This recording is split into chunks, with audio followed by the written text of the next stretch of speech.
All right, welcome back to episode 3 of NFL QB Competition Breakdown. Today, we're going to be doing the Los Angeles Chargers.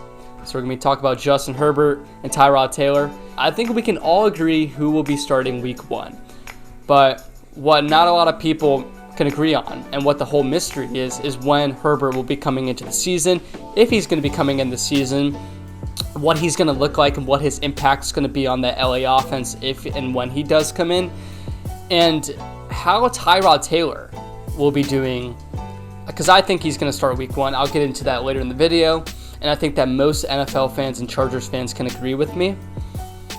How will Tyrod Taylor do? Because the last time we saw him as a starting quarterback was with Cleveland. He did pretty well those 2 games, and obviously before that he was with Buffalo. Tyrod Taylor is a very interesting quarterback who I think is very underrated, and I love Tyrod Taylor. And with Justin Herbert, I think a lot of people want to discredit him for some of his decision-making at Oregon, which is totally understandable. But when you're looking at him as a prime athlete, I think Justin Herbert is phenomenal. So I want to talk about those 2 quarterbacks, and I think that this episode's going to be really fun. So thank you guys for watching, and let's get into the video. So let's first talk about Tyrod Taylor. I think that Tyrod Taylor is going to be the starter come week 1, because I think that Justin Herbert just isn't ready to step onto the field week 1. And that's not a bad thing at all for Chargers fans to come to the realization of, that Tyrod Taylor is going to be the starter for maybe the whole year, at least in my opinion, like 10 to 12 games. And I think that that's not a bad thing, like I said. So Tyrod Taylor is 23-21 as a starter. He's a winning quarterback. And people forget that he was a Pro Bowler 1 year. So he's capable of being a starting quarterback in the NFL. And what he did in Buffalo, allowing Buffalo to go to the playoffs for the first time since 1999. He was the starter for basically the whole year there in Buffalo. And then kind of the 2 games he had in Cleveland. I know Baker Mayfield came into the scene week 3. And, Tyrod Taylor got injured, I think, in the first half of that Cleveland game against New York. It was eventually the game that Cleveland won for the first time in over a year. But Tyrod Taylor, the first 2 games of that year, played well. And against a Pittsburgh team in week 1, they tied. Pittsburgh was pretty good that year. And then in week 2, almost beating a New Orleans Saints team. So I think that Tyrod Taylor, while he didn't win either of those 2 games in Cleveland, he still played really well. And I'm super excited to see what he can do when he, obviously is now the starter in LA. So Tyrod Taylor, what I really like about his game and about his film is his mobility. And I know that I've liked, the quarterbacks that I've done in these episodes, a lot of things that I praise is mobility. And when I'm evaluating a quarterback, I really like when a quarterback is able to use their legs and they're mobile.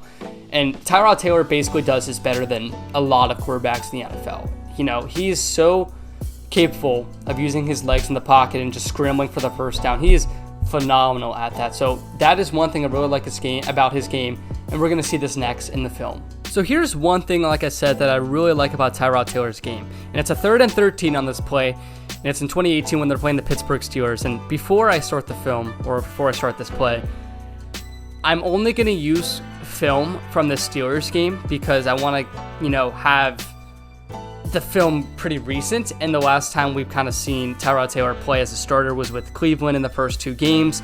So I don't really have a lot of film to work with, so I just want to point out that I'm only going to use game film against the Steelers. But to continue, pocket, I guess in a way, is starting to collapse. But what he does so well is he just stays in the pocket, uses his feet. He's so good at moving around in the pocket.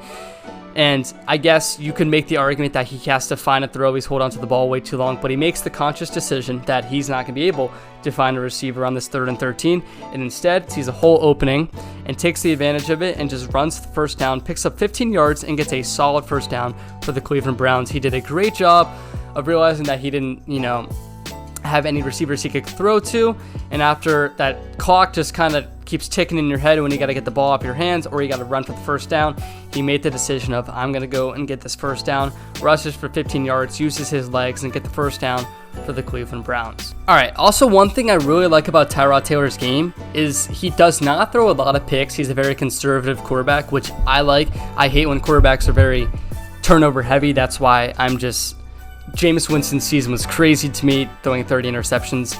But so I don't like when a quarterback throws a lot of interceptions and it causes a lot of turnovers. And Tyrod Taylor does a great job of that. But in this play, he does throw a pick. I think it was one of two he threw with the Cleveland Browns.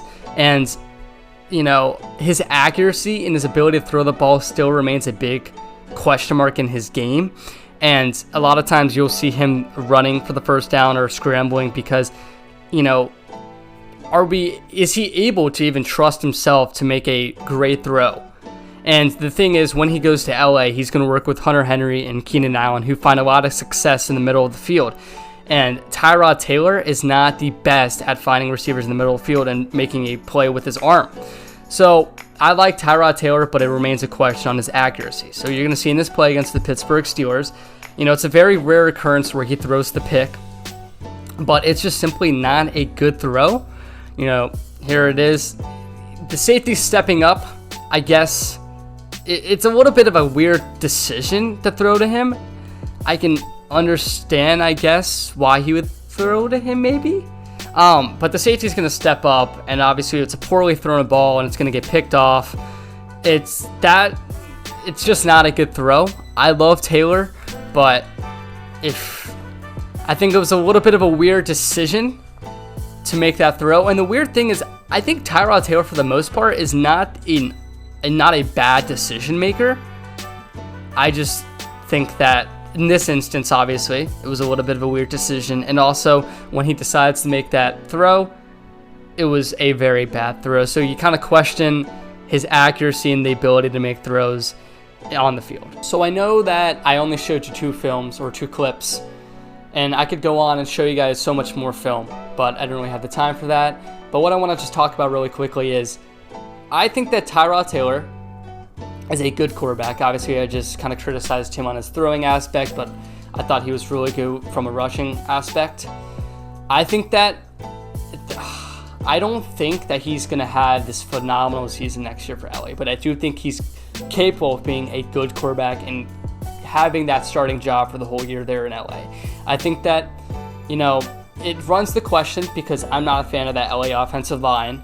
Obviously, the defense is amazing, but when you're looking at it from an offense standpoint, the offensive line, a lot of question marks, Is he going to be able to run the ball efficiently with that offensive line, with his legs, use his legs? Is he going to be able to just even throw the ball with that offensive line seeming to collapse? A lot of questions, and I think that it's going to work well, though, because he does have some weapons, especially with like Keenan Allen, Hunter Henry, and I think that him and Anthony Lynn work out very well together. I like him. I don't expect him to have this amazing season, but I think he's very capable of being a starting quarterback for the whole year, and I hope he can lead another playoff season like he did in Buffalo. I'm a fan of him, and I hope he does really well in LA. So Justin Herbert. A lot of people are not a fan of him or were not a fan of him coming out of college and into the draft. A lot of people did not think he was deserving of the 6th overall pick. I completely understand where you're coming from because his decision making and his football, awareness has some question marks to it, needs to get better. But when you're looking at Herbert from a talent standpoint, from an athlete standpoint, he's phenomenal. And there's so many times where you look at him in Oregon and you're like, he's top 5, top 6. He obviously won number 6 overall. He is deserving of the 6th overall pick. But then you look at times when he's at Oregon and you're like, he's not even a first round pick. He's a very inconsistent quarterback. And I'm not a fan of inconsistent quarterbacks. I don't think a lot of people are.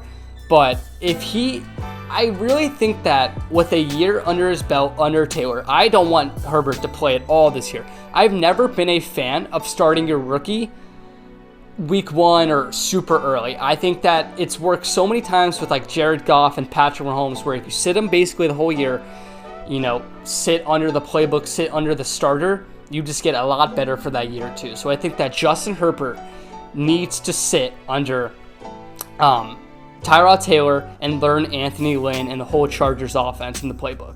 I think when you're criticizing Herbert and what he did at Oregon, it's fair, but we have to remember he did work with 3 head coaches in his 4 years there. It was, it was a little bit of a mess, especially in his freshman and sophomore year. His junior and senior year, he worked with Mario Cristobal, who I think is a phenomenal head coach. But that is tough to play with, to work with 3 head coaches throughout 3 different playbooks. Like, I think not a lot of people are giving Herbert credit for adjusting to that, to the different head coaches and how he handled the whole situation there in Oregon.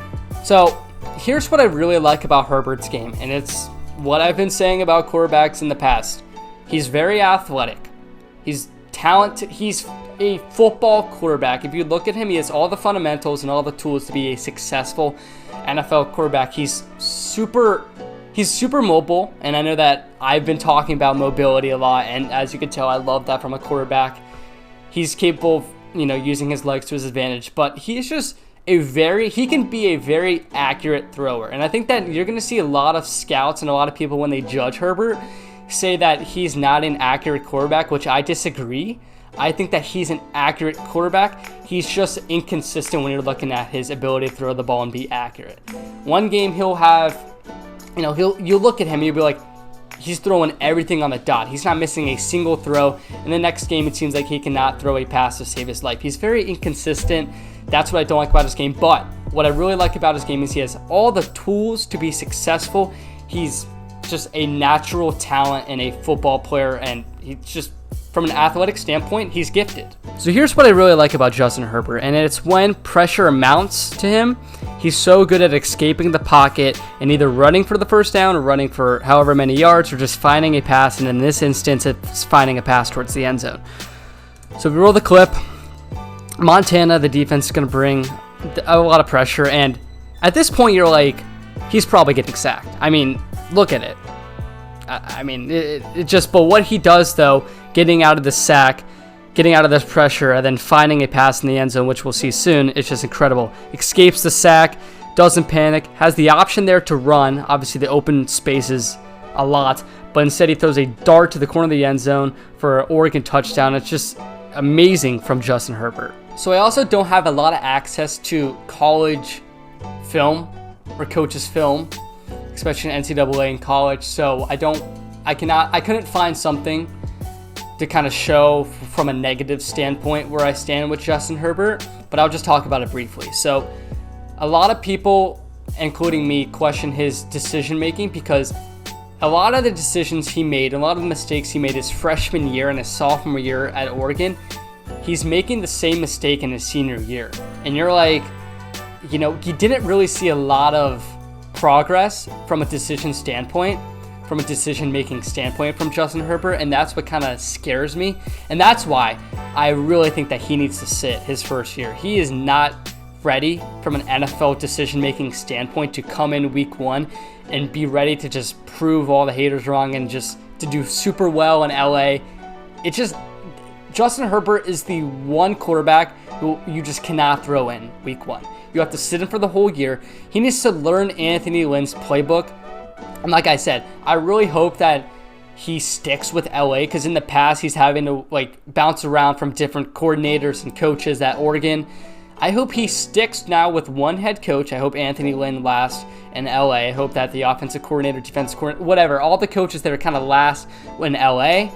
And I think that if you give him one playbook to follow, and I think that if you give him one head coach to be by, he can be successful instead of bouncing around with different head coaches and coordinators. But like I said, we have to kind of take into account his decision making. I would show it on the film, but many times, he makes a throw and you're like, why are you making that throw? And then also what I want to talk about, and I talked about this earlier in the video, is from a consistent standpoint. He's really not that good. A lot of times you'll see him have an incredible game, and then a lot of times you'll see him just have a not so good game, and you hope that you get his consistent side most of the time, but we don't know if we can get that Justin Herbert all the time in the NFL. So to end off the video, I have Tyrod Taylor starting week 1, and that was pretty obvious. I was going to head in that direction the whole video. With Justin Herbert, though, I really don't think he should play his rookie year. A lot of people are going to say, well, maybe he should come in later, like week 13 or 14. And the only time I would allow that is if the Chargers are not a competitive team anymore. I think if you're still at week 13 and 14 and the Chargers are a competitive team, Tyrod Taylor should still rock with them, and I think that he needs to be the starting quarterback for them. It's just not smart to put Herbert in an instance where he's got to win now.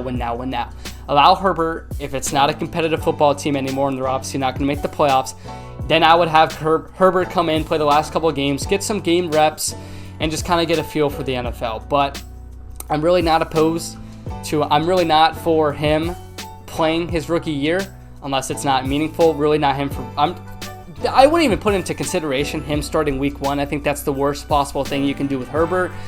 So I would have Tyrod Taylor start week 1. If you're a Chargers fan, you should be happy you have Tyrod Taylor. I think he's a lot better than some people want to put him out to be. And I think that you guys have a solid chance of making the playoffs and getting a wild card because, let's be honest, no one is winning the AFC West. With Kansas City now, obviously locking up Patrick Mahomes with a $500 million contract, that's just insane. But I think that the Chargers can still make the playoffs, and I think that Tyrod Taylor is going to have a good year for them. I really like the future for Justin Herbert, and I think that the quarterback situation in LA is very good. So thank you guys for watching episode 3 of the NFL QB competition breakdown. Next week, I think we're going to do the Miami Dolphins and look at Ryan Fitzpatrick and Tua Tagovailoa. So thank you guys for watching. Make sure you guys subscribe and leave a comment down below. We're pushing for 1,000 subscribers on our YouTube channel. Make sure you guys follow us on Instagram at All Sports Culture. Until next time, thank you guys for watching.